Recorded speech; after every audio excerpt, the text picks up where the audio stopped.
వీడియోలోకి వెళ్ళే ముందు మీ ఫేవరెట్ టీం ఏంటో ఒకసారి కింద కామెంట్స్లో చెప్పండి గైస్. మరి రోజు రోజుకి పెద్ద తాలూకా ఆ గ్లిమ్స్ అయితే అసలు బౌండరీస్ దాటేస్తుంది అనమాట. అంటే వచ్చి ఆల్మోస్ట్ 1 month దాటేసింది. తగ్గిపోతుందిలే, అసలు మర్చిపోతారు, ఏదో వచ్చింది ఒక సెలబ్రేషన్లో చేసుకున్నారు, మేమ్స్ చేశారు, ఓకే అయిపోయింది, అందరూ అలానే అనుకున్నారు. బట్ అలా కావద్దు గైస్. బుచ్చిబాబు ఏంటంటే మంచి ప్లానింగ్తో ఐపీఎల్ రిలీజ్ చేసి నిజంగా చాలా మంచి పని చేశాడు. ఈ రోజుకి కూడా ఢిల్లీ క్యాపిటల్ ఇది వాడడం 2వ సారో 3వ సారో. ఈసారి ఏకంగా కంప్లీట్గా ఢిల్లీ క్యాపిటల్స్ టీంలో ఉన్న ప్రతి ప్లేయరు కూడా ఒక రీల్ అయితే చేయడం జరిగింది. అక్షర్ పటేల్, అలాగే మనకి కొంతమంది అందులో ఉండే డొమెస్టిక్ ప్లేయర్స్, వీళ్ళందరూ కూడా అయితే పెద్ద రీల్కి అయితే as it is background music add చేసుకొని సో విత్ డైలాగ్స్. సో అది అంత ఈజీ కాదు గైస్. హిందీలో ఉండే రీచ్కి సంబంధించి ఒక పాజిటివిటీ జరిగిందంటే ఇదే అనుకోవచ్చు. ఇంకా ఎందుకంటే తెలుగులో జరిగింది, తెలుగులో సన్ రైజర్స్ టీం వాడుకోవచ్చు, సో ఇట్లా మనం అనుకుందాం ఓకే. బట్ ఢిల్లీ ఎక్కడ ఉంది? ఢిల్లీ ఎక్కడో చాలా దూరం. వాళ్ళకి కావాలి అనుకుంటే చాలా టెంప్లెట్స్ ఉన్నాయి. అంతెందుకు మొన్న వచ్చిన పుష్ప టెంప్లెట్స్ కూడా వాడుకోవచ్చు. బట్ ఎవరో కూడా అది వాడుకోవట్లేదు. యాజ్ ఇట్ ఈజ్ ఆ ఫ్రంట్కి వచ్చి కొట్టిన షాట్ మాత్రం ఆ ఢిల్లీ క్యాపిటల్స్ టీంలో ఒక అబ్బాయి చేశాడు, చాలా బాగా చేశాడు అనమాట. సో నాకైతే చాలా బాగా అనిపించింది. ఇన్ఫ్యాక్ట్ అక్షర్ పటేల్ కూడా అందులో ఇన్వాల్వ్ అయి ఉన్నాడు.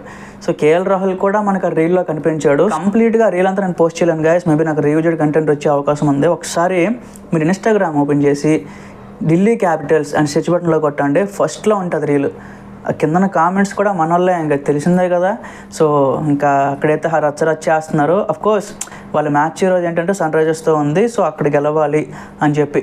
సో హైదరాబాద్ వస్తున్నారు కాబట్టి వాళ్ళకు కూడా ఒక పాజిటివిటీ తగలాలి అని చెప్పి సరదాగా వేయడం జరిగింది గైస్. ఇది కూడా నిజంగా చరణ్ గారు దీని గురించి ట్వీట్ వేయడం అది ఇంకా స్పెషల్. బుచ్చిబాబు కూడా రెస్పాండ్ అవ్వడం అంటే ఇంకేం చెప్తాను చెప్పండి. అంటే చరణానికి గేమ్ చేంజర్ ఏదో చిన్న మైనస్ పడింది తప్ప హిందీలో మాత్రం మార్కెట్ అనేది చాలా స్టేబుల్గా ఉందన్నమాట. రేపు పొద్దున స్క్రీన్స్లో చూసిన తర్వాత పిచ్ అయిపోతే ఇంకా అడగండి. నెక్స్ట్ ఇయర్ కూడా ఇదే ఐపీఎల్ సీజన్కి అయితే దించుతున్నాడు బుచ్చిబాబు. అక్కడ కూడా అదే ప్లాన్ పెట్టుకున్నారు. కావాలనుకుంటే ఈ సెప్టెంబర్లోనో నవంబర్లోనో దించేయవచ్చు, కానీ ఎందుకు దించలేదు? మళ్ళీ మార్చిలో దించితే ఐపీఎల్కి ఇంకా ఎక్కువ కనెక్ట్ అవుతుంది. సో విషయమే అదిగా. ఈసారి ఇంకా ర్యాంప్ ఆడేద్దామని ఫిక్స్ అయ్యాడు బుచ్చిబాబు. ఇంకంతే, మనం ఎన్ని చెప్పినా ఇంకా ఆగడనమాట. సో ఎంత ట్రోల్ చేసుకున్నా, ఎంత నెగిటివ్ చేసుకున్నా ఈ 6 నెలలు 7 నెలలే. తర్వాత ఏంటంటే ఇంకెవరు ఆపలేరు అనేసి ఇంకా బుచ్చిబాబు కూడా ఫిక్స్ అయిపోయాడు అనమాట.